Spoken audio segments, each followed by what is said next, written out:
Ada usul nggak ini Pak Ketua? Bentar dulu Pak, nanti saya tanggapi. Udah Pak Suding? Jadi gini Bang Suding, teman-teman, tadi yang soal aparat yang melakukan rekayasa itu sudah ada di KUHP Bang, 278 itu. Sudah ada ancaman hukumannya sangat serius, berapa tahun? 6 tahun. 6 tahun. Jadi bukan hanya lewat pra-peradilan ya, kalau terbukti bahkan dia bisa dipidana 6 tahun aparat yang melakukan rekayasa. Kemudian yang soal berkas, saya pikir ini akan menjadi diskusi panjang. Pak Junifer ya, kita akan terus bertemu ke depan baik fisik, apakah di ruang sidang, apakah di ruang pimpinan, secara terbuka juga, apakah melalui tulisan bisa, ya kan ya. Jadi ditabung dulu Pak, tanggapannya nggak apa-apa ya.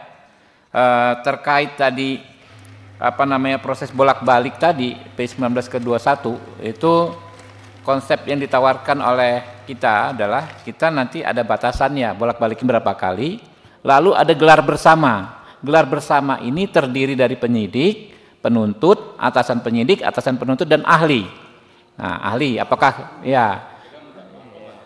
ini advokat juga boleh juga gitu loh. Jadi di gelar itulah nanti ketemu nih ukurannya jelas gitu loh, nggak bisa engkel-engkelan bahasa Jerman ya kan, nggak engkel-engkelan pemain kekuasaan gitu loh.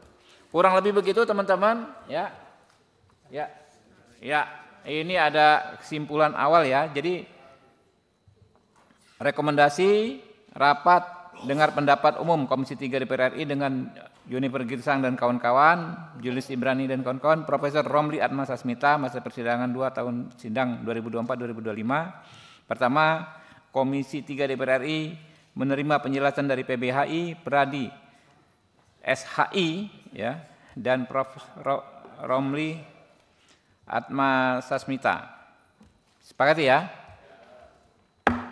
Kemudian pasal 140 ya, masukan Pradi SAI diterima ya karena sudah disetujui oleh seluruh fraksi di RDPU ya.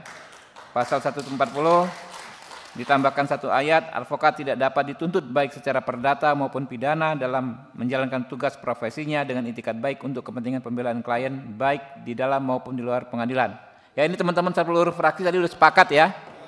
Ya, penjelasannya yang dimaksud dengan itikat baik adalah sikap yang berperilaku profesional yang ditunjukkan oleh advokat dalam menjalankan tugas pembelaan dan pendampingan hukum dengan kejujuran, integritas yang dinilai berdasarkan kode etik profesi advokat ya. Sepakat ya? Pasal 142 RUU KUHP setuju untuk agar ini dihapus, disetujui oleh seluruh fraksi ya, yang tadi RDPU ya teman-teman ya.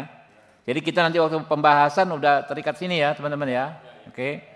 Bunyi pasal 142 ayat 3 advokat dilarang. Nah, itu pokoknya kita jangan masa advokat sendiri yang ada aturan begini kan sangat-sangat tidak fair ya. Dihapus ya, sepakat ya? Ya, seluruh fraksi juga ya sepakat bahwa pasal penghinaan presiden ya terkait adalah pasal yang paling penting yang harus bisa diselesaikan dengan restoratif justice. Saya kasih alasan dulu kenapa ini masuk teman-teman. Tadi ada berita di salah satu media bahwa KUHP baru penghinaan presiden tidak bisa diselesaikan dengan restoratif justice. Nah itu misleading karena adanya kesalahan redaksi waktu dokumen ini dikirim ke pemerintah. Faktanya bahwa justru pasal tersebut, pasal penghinaan presiden adalah pasal yang paling penting yang harus bisa diselesaikan dengan restoratif justice. Ya, karena itu adalah pasal terkait ujaran. Orang bicara A bisa ditafsirkan B, C, dan E.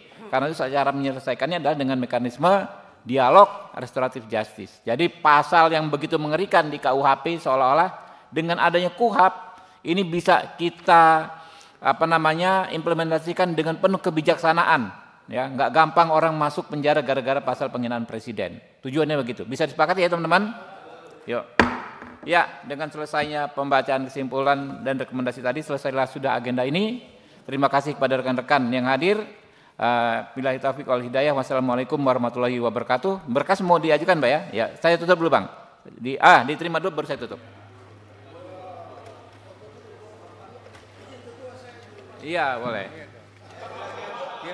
Kelihatan memperjuangkan advokat nih Bang Sandi. Ini langsung dapat 2 pasal ini. Ini pasal mengenakan. Iya. Recording stopped.